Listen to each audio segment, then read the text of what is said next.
You know, for as long as most of us can remember, Toyota has been the undisputed king of the car world. But now, with everyone racing to go electric, a lot of people are asking, is the giant falling behind?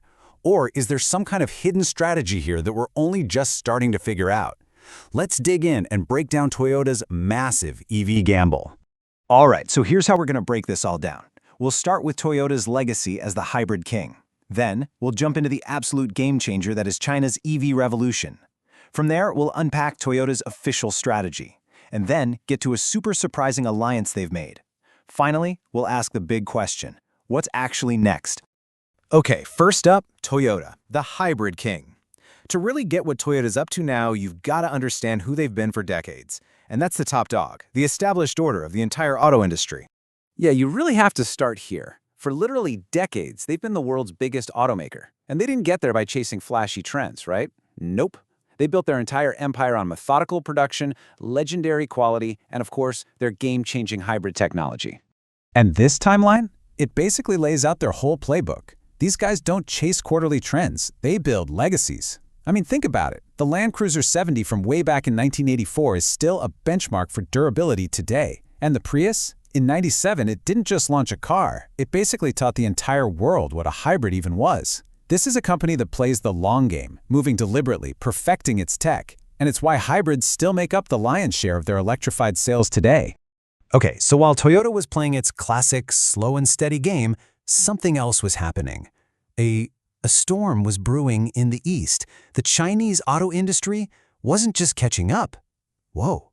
They were rewriting the rules of the entire game and doing it at a speed that, honestly, nobody saw coming. Get a load of this number: 37%. By late 2025, that was the chunk of the entire Chinese car market that was pure battery electric vehicles. This wasn't some gradual shift, it was an absolute explosion, a complete rewiring of the biggest car market on the planet at a scale that just seemed impossible. And the engine behind this explosion? It's a phenomenon the industry now has a name for: China speed. And what that really means is this incredible, almost unbelievable ability to shorten development cycles, to design, engineer, and launch a new car in just a fraction of the time it takes the old guard. We're talking agility on a whole new level. And don't think for a second this is just a China story. It's going global. Take a look at Australia, a huge export market. By early 2026, you had GWM, BYD, and Chery, 3 Chinese brands, smack in the middle of the top 10 sales charts. They aren't just showing up to the party anymore. They're starting to win, reshaping markets thousands of miles away.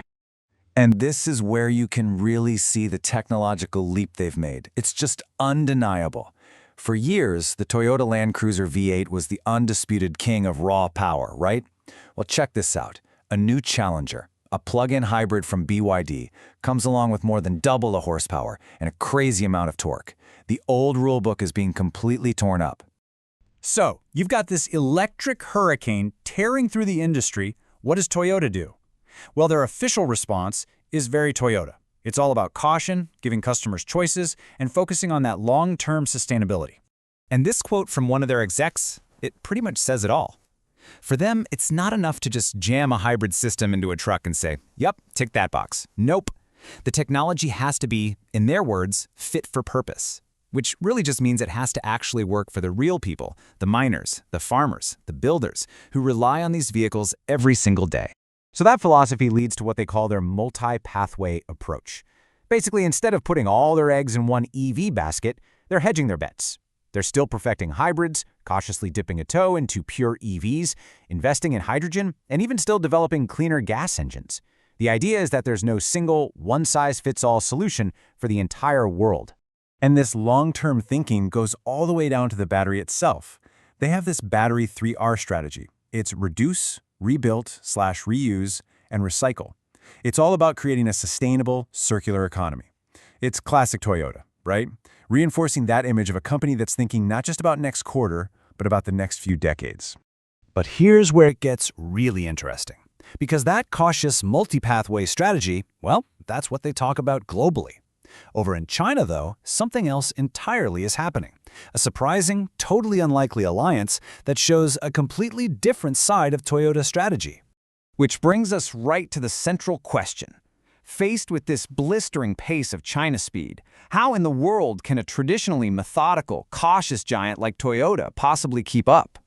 Well, the answer is kind of shocking and pretty simple. If you can't beat them, join them. For its new EVs in China, Toyota is not relying on its own tech. Just look at these partners. The bZ3 sedan, it's using a battery and motor from its biggest rival, BYD. The flagship bZ7 sedan goes even further, with a powertrain and operating system from the tech giant Huawei. And it even integrates with Xiaomi's smart home ecosystem. Think about that for a second. Toyota, the engineering powerhouse, is outsourcing its core components to its competitors.